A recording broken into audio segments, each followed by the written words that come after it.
زیادتری 5000 کس جتخ و چینن جدا بجداری ده هوا پاقشکرنا پارێزگەها دهوگێدا دکن بۆ ڕاکردنا بەرمایکن سەیرانیان.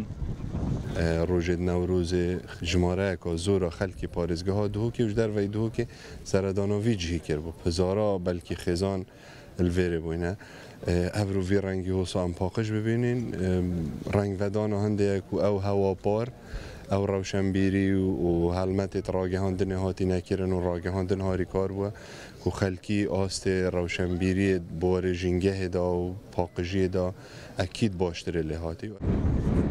خلکی هند ولاتین دی کو کاریوان لپارێزگەها دهوکیه بجداری ده هوا پاقشکرنه دا دکن جبر کو او دبیجن ام بای ویرت هلمجین گرکه پاقش یا ویرجی راگرین.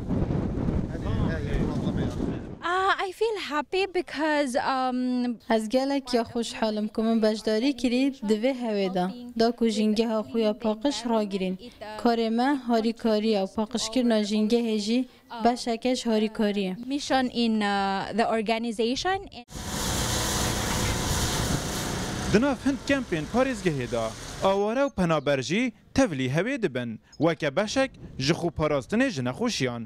دی گلکی پاقشی قنجه و پاقشی تشکی باش یعنی یک پاقشیا خو بکی و یک دفتری خو پاقش کی و زاروکی خو پاقش کی و گماری نهیلس به هاوینی نخوشی پر ببیان.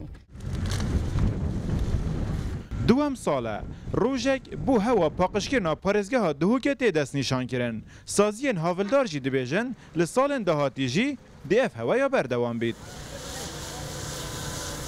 Jîngeha paqij hizr û kiryarên paqij berhem tînîr. Di roja paqişkirina parêzgeha dihûkê da xelkê xwe ciho mêvan û aware û penaber bi hev re jîngeha xwe paqij dikin. Eyûb Nisirê Rodaw, Kempa Domîs.